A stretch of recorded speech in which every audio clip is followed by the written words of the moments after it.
Assalamualaikum warahmatullahi wabarakatuh. Yang terhormat Ibu Dian Rifiyati MSI selaku dosen pembelajaran SKI MISD, dan tidak lupa semua teman-teman yang kami banggakan. Nah, perkenalkan kami dari kelompok 2. Kami akan menyampaikan materi dengan judul peristiwa hijrah Rasulullah Shallallahu Alaihi Wasallam ke Thaif. Nah, berikut adalah alat peraga edukatif yang kita buat, yaitu berupa buku interaktif 3 dimensi. Nah, isinya itu apa? Isinya adalah sebuah gambaran dari peristiwa hijrah Rasulullah menuju Thaif dengan berbentuk 3 dimensi. Nah, selanjutnya kita akan mendengarkan paparan materi dari anggota kelompok kami. Silahkan.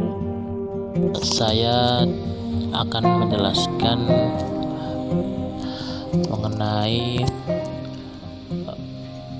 perjalanan Nabi Muhammad SAW hijrah ke Thaif. Sebelumnya, Thaif dalam bahasa Arab yang artinya translate. Thaif berada di lembah antara pegunungan Asir dan pegunungan Al-Hada yang dapat ditempuh 1 jam 45 menit. Thaif merupakan kota di Provinsi Mekah, Arab Saudi pada ketinggian 1.700 meter dari permukaan laut, tepatnya di lereng pegunungan Harwan. Di kota Thaif itu ada penduduk asli kota Thaif yang bernama Bani Thaqif. Bani Thaqif itu merupakan penduduk asli kota Thaif, bangsa Thaqif.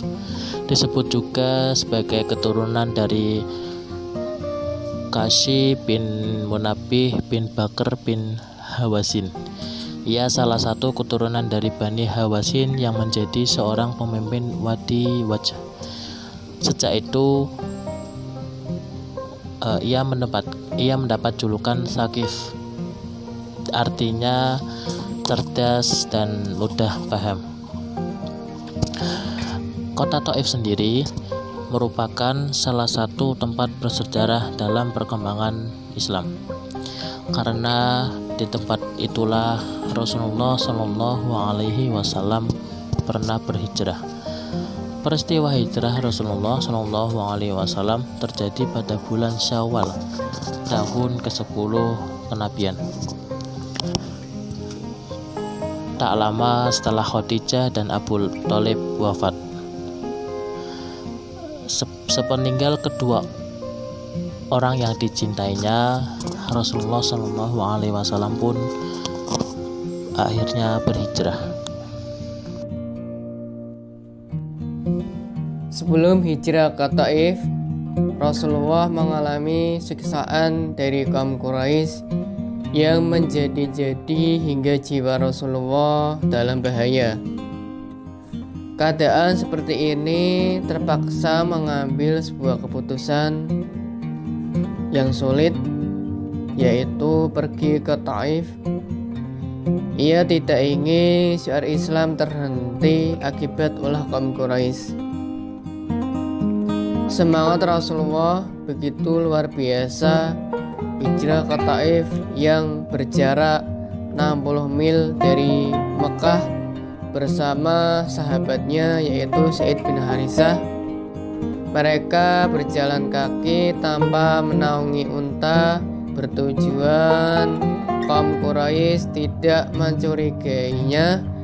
Perjalanan yang membutuhkan waktu 4 hari itu. Saat tiba di Thaif, malu membasahi tubuh Rasulullah. Di Thaif, ia mengunjungi sejumlah pasar dan tempat pertemuan. Hijrah yang dilakukan Rasulullah Shallallahu Alaihi Wasallam ke Thaif berharap memperoleh dukungan penduduk setempat dan menyambut baik ajakan Nabi Muhammad Shallallahu Alaihi Wasallam untuk memeluk agama Islam. Selain itu, untuk mencari lahan dakwah baru di Thaif dengan meminta bantuan Thaqif. Bani Thaqif adalah kabilah terbesar di Thaif yang mempunyai kekuatan fisik dan ekonomi cukup memadai. diwadahi. Ketika itu Nabi Muhammad SAW menyampaikan maksud kedatangannya, mengajak mereka untuk memeluk Islam dan tidak menyembah selain Allah. Namun, apa yang terjadi saat Nabi Muhammad SAW dan Harithah akan meninggalkan kota Taif? Mereka dihadang sekelompok penduduk kota Taif yang tidak ramah. Bahkan di antara kelompok itu ada beberapa anak kecil.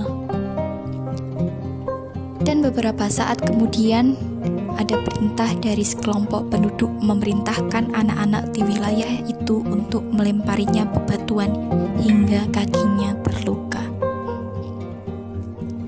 Sikap penduduk Taif yang brutal dengan mencemooh melempari batu hingga pengusiran dari Taif.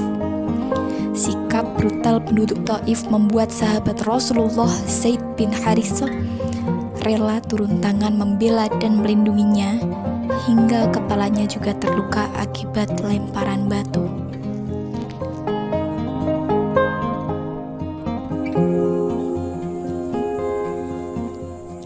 Dalam perjalanan pulang ke Mekah dan setelah gagal berdakwah di Taif, Nabi Muhammad dan Zaid bin Harithah berlindung di kebun milik Utbah bin Rabi'ah dan Syaibah bin Rabi'ah, dua tokoh kafir Quraisy di Mekah.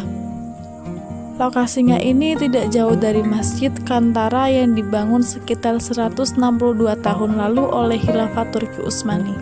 Keadaan keduanya memprihatinkan dan luka-luka karena diikuti dan diserang terus dengan batu oleh sebagian penduduk Taif. Dua tokoh Quraisy karena merasa kasihan menyuruh budaknya yang beragama Nasrani, Adas memberikan setan dan anggur. Nabi dan Zaid menerimanya dan membaca bismillah sebelum memakannya. Mendengar itu, Adas mengatakan, kata-kata itu tidak pernah diucapkan penduduk negeri ini. Lantas Nabi SAW bertanya tentang asal dan agama Adas. Ia menjawab beragama Nasrani dan berasal dari Nineveh. Nabi kemudian menyebut nama Yunus bin Matta yang dianggapnya sebagai saudara dan mengatakan kalau dirinya juga Nabi. Mendengar perkataan Nabi membuat Adas kaget seketika.